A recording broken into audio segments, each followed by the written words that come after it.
vous enlevez les 545 officiers tout rwandais des FARDC, il n'y a plus de crise. Voilà la solution. Par l'élection, par les concertations, le dialogue. On en a eu combien de dialogues? J'en ai compté 54, qui n'ont abouti à rien. Donc, la MONUSCO et l'ONU et la communauté internationale admettraient pendant une seconde que la crise congolaise est de type ethnique, qu'il n'y a pas de Tutsi rwandais. Pour ceux qui connaissent un peu l'histoire, c'est une insulte. Il n'y a pas de Tutsi congolais, bon Dieu. Le Rwanda a été créé au XVIIe siècle avant la création d'État indépendant du Congo. Et le Rwanda fut une colonie allemande.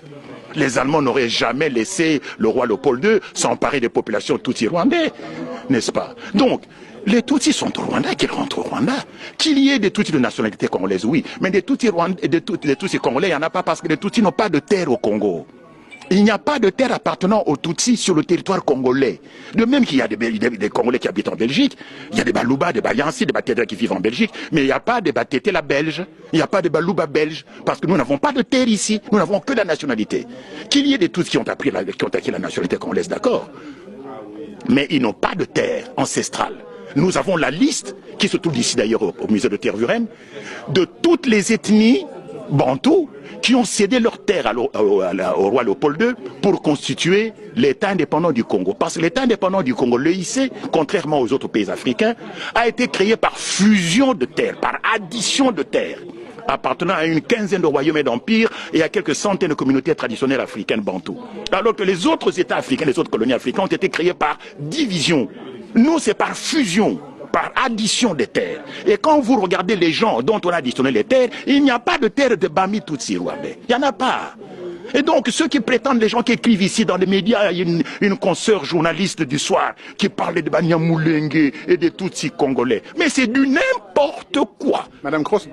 Je ne cite pas de nom, c'est même pas elle là d'ailleurs. Il y en a même une qui est beaucoup plus âgée qu'elle, qui raconte n'importe quoi sur... Je vois oui, bien sûr. Donc, il n'y a pas de Tutsis congolais. De même qu'il n'y a pas de Batété là, belge.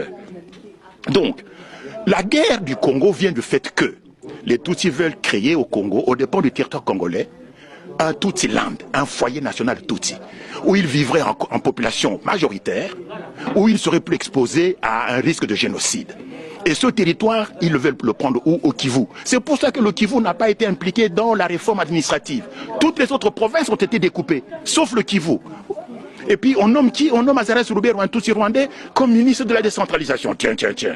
Mais ça se voit comme le nez au milieu de la figure. Il y a un plan rampant de balkanisation du Congo et de la création du Tutsi-land. Et ce qui s'est passé au Kivu, où on a massacré les chefs coutumiers, c'est ce à quoi on assiste aujourd'hui avec les Kamwena Sampo, c'est le même scénario. Donc la crise congolaise est de type ethnique. Et le reconnaître, ce n'est pas faire preuve de tribalisme, c'est en finir une bonne fois pour toutes avec le mensonge et l'hypocrisie. Qu'on admette qu'il n'y a pas de Tutsi congolais, que les Tutsis du Congo, et notamment ceux de l'armée en particulier, les 545 officiers, rentrent chez eux au Rwanda, et il n'y a plus de crise au Congo.